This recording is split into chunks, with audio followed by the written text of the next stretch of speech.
She didn't scream when the fire came, she whispered, a name that no one had taught her, a pain she had never lived through, and a memory she was never meant to have. In 1977, a film quietly slipped into theaters, a psychological slow burn that arrived in the shadow of louder, bloodier horror. But unlike its contemporaries, Audrey Rose didn't rely on gore or demons. It asked a more unsettling question.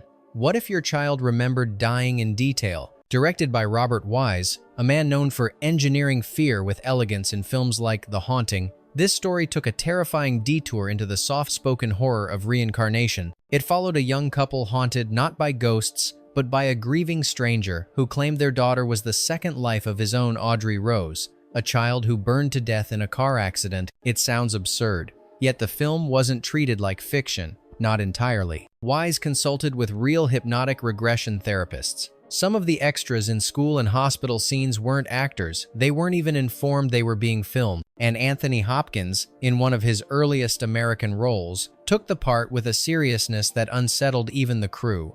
People whispered that he didn't just play a believer, he became one. The film was criticized, even suppressed. Schools warned parents not to let their children watch it. Psychologists accused it of planting dangerous ideas about trauma and identity. But decades later, Audrey Rose refuses to vanish. It remains one of the most quietly disturbing cult films of its time. A movie that doesn't scream, but lingers in your blood like a memory that isn't yours. These are 20 weird facts you didn't know about Audrey Rose. 1977. Fact Hasson. The audition that turned into a real exorcism. She didn't act the breakdown, she lived it. When Susan Swift auditioned for the role of Ivy, she was just shy of 13. The casting director expected the usual, some tears, maybe a trembling voice. Instead, Susan collapsed on the floor, convulsing, screaming a name she invented on the spot, Audrey. She couldn't explain where it came from. The room went silent, no one applauded. Robert Wise didn't cast her immediately. He took her recording to a hypnotist who specialized in childhood trauma.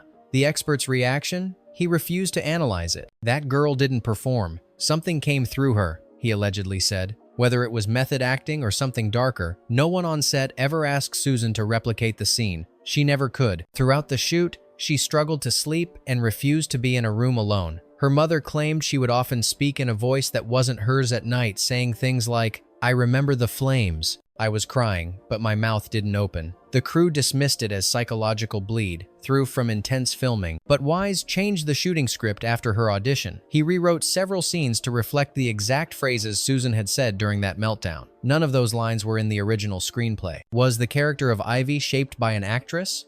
Or did the character already exist and simply found a new voice? Fact #2. Anthony Hopkins insisted on a real hypnotist. He didn't trust the script, he trusted the trance. Anthony Hopkins had just come off classical roles and wanted something internal, haunting. When he read the script for Audrey Rose, he agreed to play the grieving Elliot, but with a strange demand. All scenes involving hypnosis had to be supervised by a real hypnotist, not a Hollywood coach. Producers objected.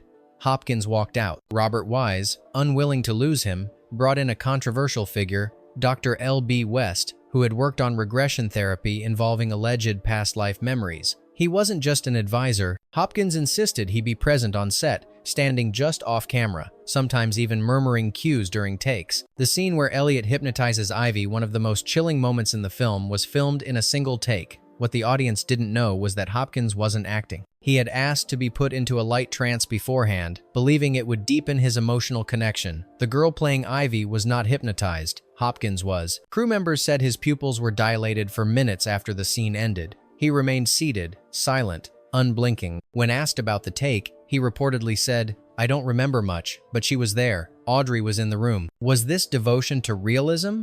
Or did something ancient slip through when fiction tried too hard to be real? Fact #3. The fire scene that wasn't in the script. She wasn't supposed to burn, but the flames came anyway. Midway through the production, Robert Wise decided to add a flashback. Audrey Rose's fatal car fire. The original script avoided visualizing her death. It was meant to remain unseen. Imagine. But Wise believed the horror needed a physical echo.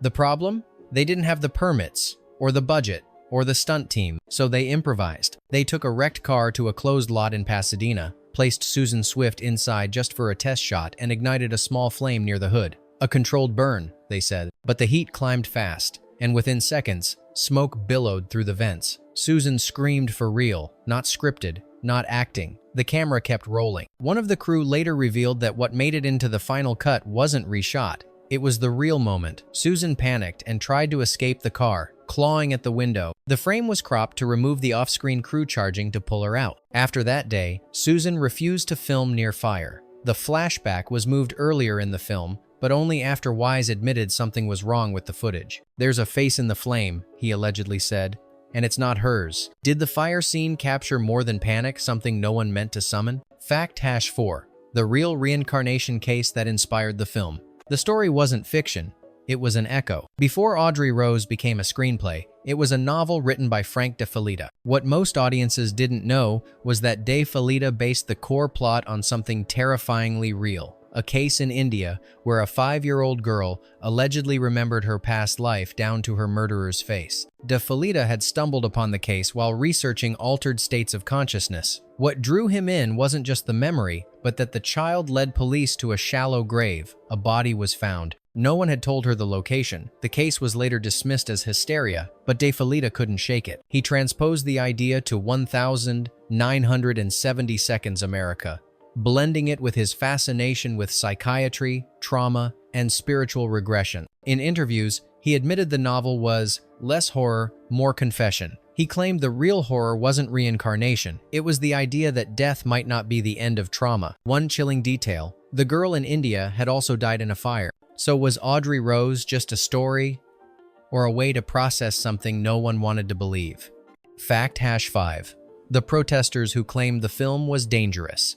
They didn't fear ghosts, they feared belief. When Audrey Rose premiered in select US cities, it wasn't met with applause, it was met with picket signs. Religious groups, particularly Christian fundamentalist organizations, lined the sidewalks outside theaters. Their objection? The film's central idea, that reincarnation is real, and that trauma from past lives can invade the present. Theaters in Texas and Oklahoma reported threats and vandalism. In one case, protesters glued pamphlets to theater doors that read, "This film plants poison in your child's soul." Some even compared it to spiritual propaganda. The studio tried to spin it. "Controversy means conversation," one executive said. But behind the scenes, internal memos showed panic. One suggested editing out the regression scenes. Another floated the idea of reshooting the ending to imply it was all a dream. Robert Wise refused. In later interviews, he claimed that the backlash proved the film's point: if the idea of past lives scares you more than ghosts, maybe you're afraid of what you've forgotten. The protest died down.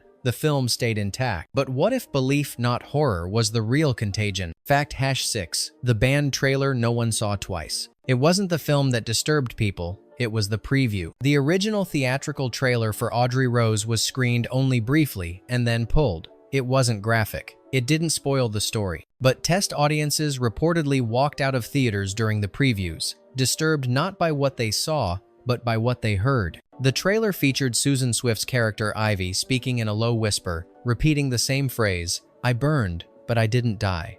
I burned, but I didn't die." Over a slow montage of city streets and schoolyards, her voice grew distorted, layered over itself, backwards, echoing. Audience members said it felt like a ritual. Some claimed they felt dizzy or pressured. One theater manager said a woman fainted. Another said children started crying before the movie had even started. MGM pulled the trailer within 2 weeks. It was never re-aired on television. Only one grainy copy exists today, found in a 16mm reel labeled under a different title, Rose Echo. Was it just an audio experiment gone wrong or something the studio deliberately buried? Fact #7. The school scene that was too real.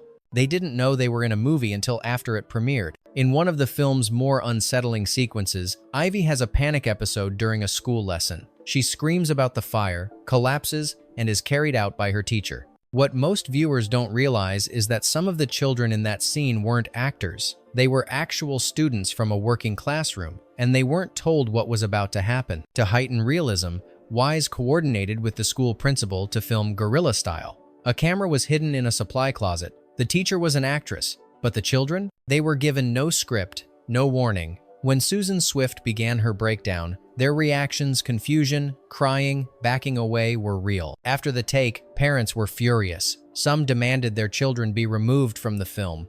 MGM agreed to blur or crop out certain faces, but if you watch the scene carefully, you can still see the raw confusion in one child's eyes, a look no actor could fake. Was it cinematic innovation or ethical trespassing? Fact-hashite, the silent rewrite after a psychic's warning. The script didn't change because of a note.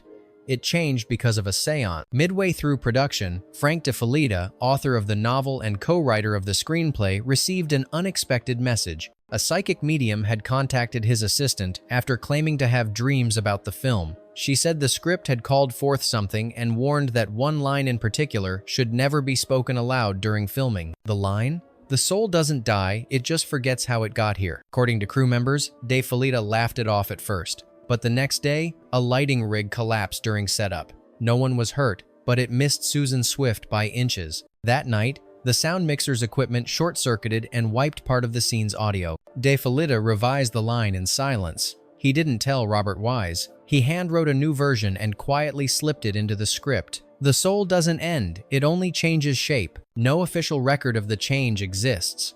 But if you compare early drafts with the final cut, the difference is there. Was it superstition or obedience to something watching just out of frame? Fact-9. The night the set went completely silent, it wasn't a sound problem. It was a presence problem. During a late-night shoot in the apartment set where Ivy has one of her sleep terrors, the production was hit by something they couldn't explain: total silence. Not quiet-on-set silence. An unnatural absence of sound. The boom mics picked up nothing. Crew members reported hearing a faint buzzing in their ears, and when playback was checked, the entire reel was blank. No dialogue, no ambient noise, just static. At first, the team blamed a technical malfunction, but the sound engineer, a veteran from The Exorcist, insisted the equipment was fine. In fact, he claimed the mic had picked up a frequency so low it wasn't audible, but it was there. Curious, he ran the audio through a spectrogram filter. What appeared was a waveform shaped like a spiral, almost symmetrical. No one could explain it. The next day, the footage was reshot with different angles, and the problem never repeated. Wise never spoke about it publicly, but in a crew interview years later, he reportedly said, "It wasn't silence, it was something listening." So what did the microphones capture, if not sound? Fact: Hassanzaro, the actress who quit after one scene.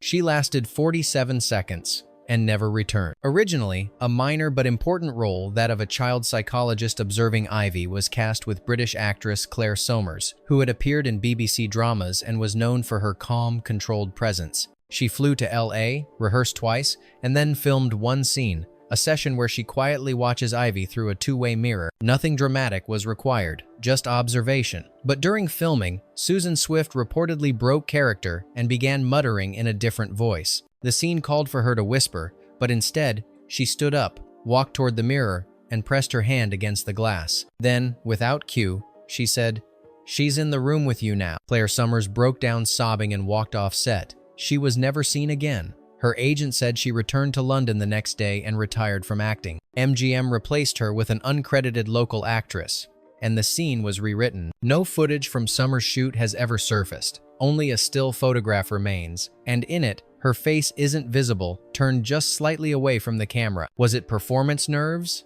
or something that shouldn't have been summoned? Fact: Hassonon, the unsent letter found in the script binder. No one wrote it, but someone read it. After production wrapped, an assistant editor was sorting through script revisions when he found a folded envelope inside Robert Wise's master binder. It was unmarked. Inside, a one-page letter, handwritten in faded ink. It wasn't addressed to anyone. It simply read, "The child remembers the fire, but she also remembers the screams after. Those weren't hers. You're telling the wrong story. She was never your daughter." No one on the production claimed authorship. Handwriting experts compared it to DeFelitta, Wise, and the assistant's own notes, no match. The paper stock was older than the shooting period. Some speculated it was a prop note from an early draft. Others thought it might be fan mail accidentally slipped into the wrong folder. But Wise kept it. He had the letter laminated and stored in a drawer at his office. When asked about it in a 1990 interview, he said, "I don't know who wrote it, but it felt like a correction." A correction to what? The plot? The casting? Or something the film never dared reveal? Fact: Hasson 2. The hospital scene that was interrupted by real sirens, they weren't in the script, but they arrived anyway. The climactic hypnosis scene in Audrey Rose, set in a hospital auditorium, was filmed in a repurposed psychiatric wing of an actual hospital scheduled for demolition. The location was chosen for its eerily outdated architecture and echoing acoustics. Production went smoothly until the final take. Just as Anthony Hopkins began his monologue, real emergency sirens were heard approaching loudly. The director yelled "cut," assuming there had been an accident nearby. But when crew members checked, there was no ambulance, no lights, no emergency vehicle anywhere within blocks. The sound, they realized, had come from inside the building, echoing up the empty floors. A security guard later claimed the hospital's internal PA system had activated itself. The wiring had been disconnected for months. No power, no switch. Yet someone or something had triggered a pre-recorded drill tone from the 1,950-second. They reshot the scene later that night, but kept one eerie insert from the original, a slow zoom on Ivy's face just as the phantom siren began to wail. No one mentioned it in the commentary. Was it just architectural resonance, or did the building answer back? Fact Hasson 3, the director's chair that wouldn't stay upright. 3 times it folded, 3 times someone fell. Robert Wise, a seasoned perfectionist, was rarely seen sitting during production, but when he did, it was in the same director's chair he had used since The Haunting. A simple canvas seat with his name stitched across the back, worn but reliable, until Audrey Rose. On 3 separate days, without warning, the chair collapsed beneath him, once during a quiet rehearsal, once during a lunch break, and once during a serious discussion about cutting the reincarnation courtroom sequence. Each time, Wise fell hard. Each time, no one could find a structural fault. The crew replaced the bolts, then the frame, then the entire chair. It kept happening. Eventually, Wise refused to sit altogether for the remainder of the shoot. His assistant brought in a new folding chair from her car, a plastic lawn seat. It remained untouched. Wise directed the rest of the film standing or leaning. Was it coincidence, or did something object to the direction he was taking? Fact Hasson 4, the studio note that vanished from the archives. It was there, and then it wasn't. In 1976, MGM's internal memos included a note regarding Audrey Rose, labeled "Content Risk, Subject to Suppression." It outlined concerns about the film's spiritual themes, particularly its depiction of a child reliving death under hypnosis. The note suggested toning down all references to reincarnation or adding a title card to explain the story was fictional. According to archived records, this note was circulated to Wise, De Filita, and the legal team. But when a film historian requested it in 2003 during a retrospective, the note was missing from every official folder. The paper trail ended abruptly. Oddly, a handwritten annotation remains in another memo from Wise's office. No dilution. If it's buried, let it be buried whole. Some speculate the studio pulled the note after positive test screenings. Others suggest it was an intentional erasure, a quiet agreement not to draw more attention. Still, the note's ID number is listed in MGM's index. So where did it go and who decided the warning no longer mattered? Fact Hasson 5, the child double who didn't remember filming. She was in the film, but had no memory of it. Because of child labor laws and insurance limitations, Audrey Rose used a second young actress as a stand-in for Susan Swift during certain night shoots and rehearsals. Her name was Megan Trask, age 10, and she bore an uncanny resemblance to Susan. So much so that in certain blurred shots, even editors had trouble telling them apart. Megan appeared in multiple uncredited sequences, walking down a hallway, lying in bed, standing in profile under hypnosis. But years later, when a film archivist tracked her down for an interview, she said something chilling. "I don't remember doing that movie. My parents said I was in it, but I don't remember the set, or the fire, or that bed." She was shown photos of herself in costume. Nothing. Her mother confirmed the pay stubs, call sheets, even behind-the-scenes Polaroids. Megan was there, but she said watching the film gave her a headache. She refused to finish it. Some dismissed it as childhood amnesia. Others weren't so sure. One crew member recalled Megan going pale and silent during one rehearsal. She never spoke afterward and had to be replaced mid-scene. Is it possible she simply forgot? Or was she made to forget? Fact Hasson 6, the page that wasn't in any version of the script. One scene, not planned, not scheduled, somehow made the final cut. Midway through Audrey Rose, there's a brief but powerful scene. Ivy stands in front of a mirror, her face blank, whispering a phrase over and over in a low voice. The door wasn't locked. I just wasn't ready. It lasts 22 seconds. The odd part?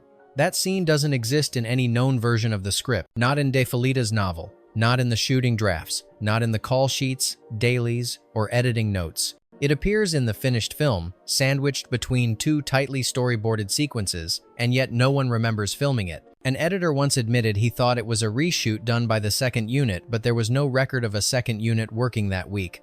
The lighting, angle, and costumes suggest it was filmed during principal photography, but by whom? To this day, the scene remains unexplained, a phantom insert that no one can source, yet no one questions. Was it a forgotten experiment? Or a frame that was never meant to be seen? Fact Hasson 7.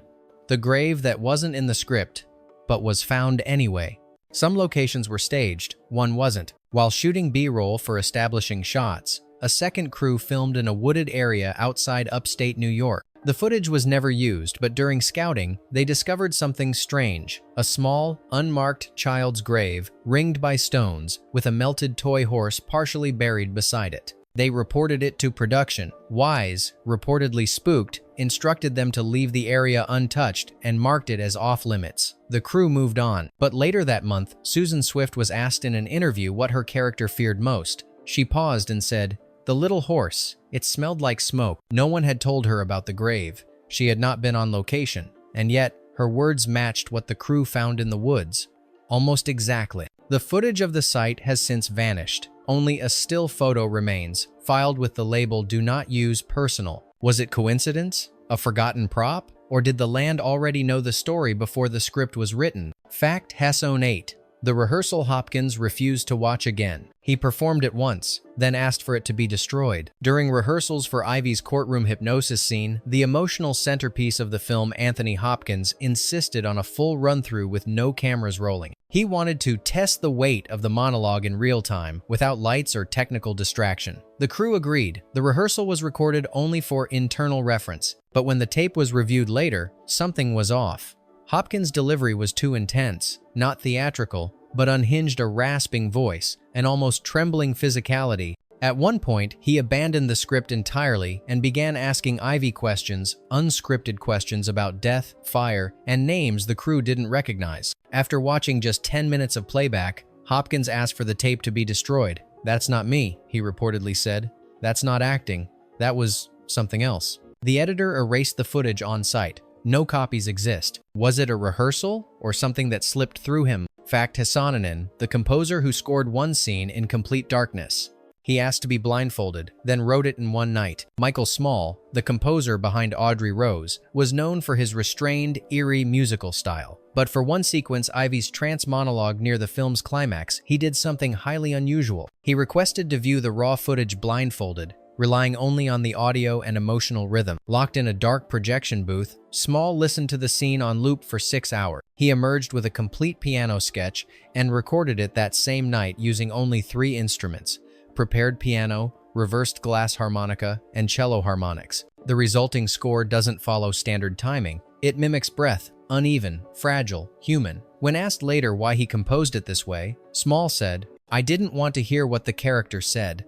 I wanted to hear what the soul remembered." Some musicologists believe the cue contains reversed phonetic fragments from Ivy's lines. Others say it's just sonic coincidence. But why does it sound like someone whispering, "I'm still here" in the background? Fact #20. The archive copy that won't play past one scene. Every version works, except one. In 1995, MGM restored Audrey Rose for archival preservation and digitization. Multiple prints were scanned, cleaned, and transferred to a master digital file. All versions worked perfectly except one. A private print, sent by Robert Wise's estate, failed at the exact same timestamp every time. The mirror scene, where Ivy repeats, "I wasn't ready." The footage would play, then freeze. Audio would continue, but the video would distort into bands of red and black, with a faint flickering silhouette barely visible in the background. Technicians assumed data corruption. They rescanned the reel.